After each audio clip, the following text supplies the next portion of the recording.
इसमें आपको जितने भी कंपोनेंट है ना, इलेक्ट्रॉनिक जितने भी व्हीकल्स हैं, जो ईवी व्हीकल जिनको हम बुलाते हैं, इसमें मेन जो कंपोनेंट मिसिंग होता है as compare to IC engine, IC engine से कंपेयर करोगे तो इंजन को हटा दीजिए आप पहले। तो इंजन का काम क्या था? पावर सप्लाई देना। तो पावर सप्लाई यहाँ पे कौन देगा? बैटरी देगी। ध्यान से समझना, बैटरी देगी पावर सप्लाई। तो इसमें इंजन ढूंढने लगो, कहीं नहीं मिलेगा आपको। इंजन नहीं है तो आपको कहीं भी पिस्टन, सिलेंडर, क्रैंक शाफ्ट, ऐसी कोई चीज़ नहीं दिखेगी इसमें, कुछ भी नहीं है। इसमें क्या दिखेगा उसकी जगह पे? इसमें दिखेगा बैटरी। ठीक है, आप देखिए पीछे यहाँ पे, इसमें यहाँ पे बैटरी लगाएंगे। यहाँ पे ये क्या है, इसका नाम बताओ, इसका नाम क्या है? बैटरी नहीं है, आप बताओ। Control unit, control unit sir, controller unit है, कंट्रोलर यूनिट है। ठीक है, इसको बैटरी इसमें हम लगाएंगे, इसके साथ हम कनेक्ट करेंगे इसमें। ठीक है, कनेक्शन देते हैं बैटरी के साथ और कनेक्टर के। ठीक है, तो कनेक्शन है, जब बैटरी हमारी आ जाएगी तो यहाँ पे करेंगे। अब इसमें अगर मैं आपको बताऊं कि ऐसा कौन सा कंपोनेंट है जो गाड़ी को टर्न करने में आपकी हेल्प करेगा, तो वो है नीचे डिफरेंशियल है। नीचे जाओ, जो ये दिख रहा है ये हमारा क्या है? ये वाला कंपोनेंट डिफरेंशियल है। ये वाला, ये जो ये दिख रहे हैं आपको कंपोनेंट, ये सस्पेंशन सिस्टम है। क्या है? सस्पेंशन। अभी एक बच्चा पूछ रहा था कि सर सस्पेंशन सिस्टम कहाँ है, तो ये दोनों आपको सस्पेंशन, इनको बोलते हैं लीफ स्प्रिंग। क्या नाम है इनका? Leaf spring. कई तरह की स्प्रिंग होती है, वो हेलिकल स्प्रिंग भी होती है, जिसमें क्लोज स्प्रिंग, ओपन स्प्रिंग, बहुत सारे आते हैं। ये हमारी लीफ स्प्रिंग है। लीफ स्प्रिंग आप जनरली देखोगे ये क्या करती है, जो लोड आता है तो अपने आप को फैला देती है। ठीक है, इसमें इसको ये लीफ है, लीफ है, क्या नाम है इनके? लीफ है, मास्टर लीफ है। नीचे देखो, नीचे बैठो, देखो ये दिख रहे हैं लीफ, लीफ। ये जब लोड आएगा तो ऐसे स्ट्रेट हो जाएंगे। क्या हो जाएंगे? स्ट्रेट। और जब लोड हटेगा तो फिर दोबारा से बेंड हो जाएंगे। आप समझ पा रहे हो? इसको ये आई बुलाते हैं, इसको आई, तो यहाँ पे लगा हुआ है। इसके अंदर ऐसी एबिलिटी होती है, जब लोड आता है तो ये क्या कर लेगा अपने आप को? इतने लोड से कुछ नहीं होगा, इतने लोड से तो आप कुछ नहीं कर पाओगे, इतने से नहीं कर पाओगे। ठीक है, इतने लोड पे कुछ नहीं कर पाओगे सर। अरे सब चढ़ जाओगे तो भी नहीं हो पाएगा। इतना माइन्यूट है कि आप फील नहीं कर पाओगे। ऋषिपाल जी एक बार यहाँ खड़े हो जाना, आप दोनों यहाँ खड़े हो जाओ। इस यहाँ पे सर नीचे टूट जाएगा, ये टूट, बीच मत हो जाना खड़े, टूट जाएगा नहीं। देख पा रहे हो, बहुत माइन्यूट। ठीक है, ये जो है इनकी लेंथ बढ़ जाती है। जब कर्व में क्या होती है, लेंथ कम हो गई, जब ऐसे होगा तो लेंथ बढ़ जाएगी आपकी। ठीक है, तो ये सस्पेंशन का काम करते हैं। किसका काम करते हैं? सस्पेंशन, लीफ स्प्रिंग का काम करते हैं। ठीक है, आप बाइक्स में देखोगे तो वहाँ पे हेलिकल स्प्रिंग होती है। ठीक है, क्लोज हेलिकल स्प्रिंग होती है वहाँ पे। रेलवे में ओपन हेलिकल स्प्रिंग भी यूज़ कर लेते हैं हम। ठीक है, लीफ स्प्रिंग यहाँ पे यूज होता है।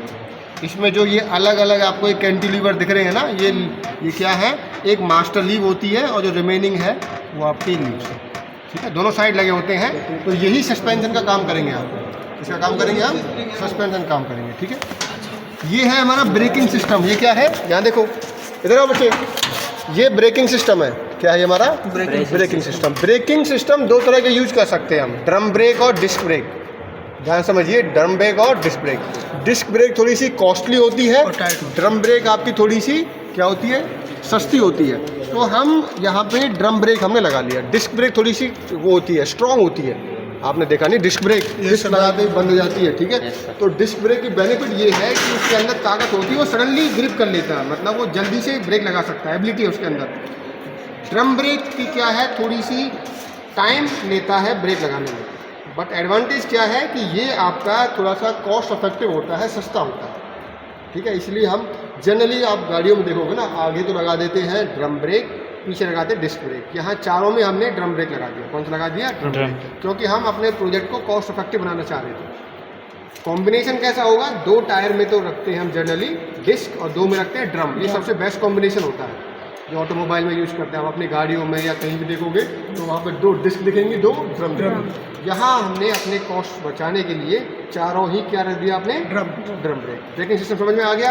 अब एक और मोस्ट इम्पोर्टेंट होता है स्टीयरिंग सिस्टम। क्या होता है? Steering system. स्टीयरिंग सिस्टम, ये कंप्लीट को स्टीयरिंग सिस्टम बुलाओगे आप। ये यहाँ से लेके ना ये नीचे, ये देखा, ये पूरा स्टीयरिंग सिस्टम का काम करेगा। स्टीयरिंग सिस्टम का काम है रोटेशनल मोशन को, ध्यान दीजिए, rotation motion of the wheel. इसे स्टीयरिंग व्हील है। स्टेयरिंग व्हील से टायर को आपको टर्न करना है सर्टेन एंगल से। ये काम होता है किसका? Steering system. Steering system. तो अब स्टेयरिंग सिस्टम में ये पता होना चाहिए आपको कि स्टेयरिंग को कितना घुमाते हैं। और मान लीजिए मैंने इसको 40 डिग्री घुमा दिया, 40 डिग्री एंगल पे, ठीक है, तो उतने पे ये कितना घूमेगा टायर, कितना टर्न करेगा, ठीक है। तो ये हमें लॉ ऑफ गियरिंग में सिखाया जाता है।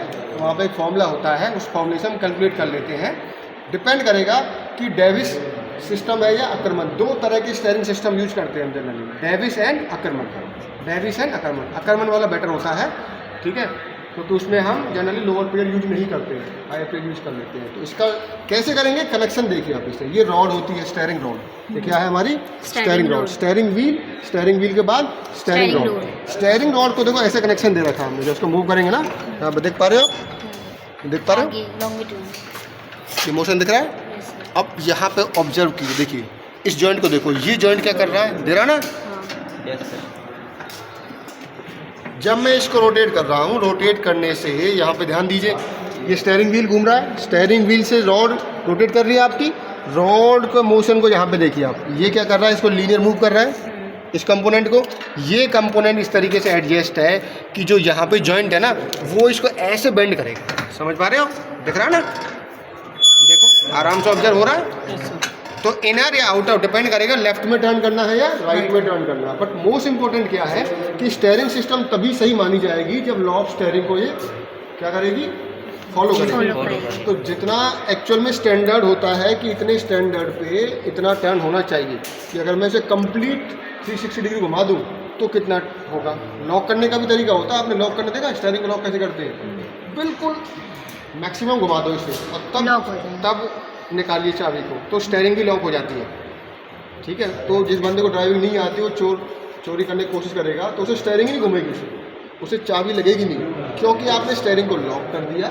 लॉक करने का मतलब मैक्सिमम इसको टर्न कर दिया और टर्न के बाद आपने चाबी को निकाल लिया, तो वो बंदा बड़ा मुश्किल से उसको ऑन कर पाएगा, ठीक है। अब इसके अंदर पावर सप्लाई की कोई जरूरत नहीं है। देखो वहाँ पे क्या होता है, वहाँ पे ना बेल्ट बहुत सिस्टम होता है, क्योंकि इंजन से टायर तक पहुँचाना होता है। यहाँ पे इंजन तो है ही नहीं, यस। यहाँ क्या बैटरी, तो बैटरी को तो वायर दे दो आप। भाई बैटरी क्या बनाएगी, बिजली, इलेक्ट्रिकल एनर्जी को किसी भी जगह पे पहुँचाने के लिए कोई दिक्कत नहीं है, वायर्स होते हैं बस। तो कुछ कंपोनेंट यहाँ से गायब हो गए। कौन से? पावर ट्रांसमिशन में जो वहाँ होते थे, कौन कौन से? अरे वहाँ दुनिया भर के होते थे, वहाँ पूरा गियर बॉक्स होता था। गियर बॉक्स का काम ही क्या होता है? Power transmission. Power transmission. Clutch की कोई जरूरत नहीं है यहाँ पे, ठीक है, समझिए। तो क्लचिंग सिस्टम हट गया, आपका गियर बॉक्स हट गया और पूरा इंजन हट गया। ये तीन कंपोनेंट एलिमिनेट हो गए। ऐड क्या हो गया? ऐड बताओ। बैटरी, मोटर, ठीक है, मोटर, ये कंट्रोलर, कंट्रोलर, ठीक है, ये जनरली ऐड हुए इसमें, समझिए। अब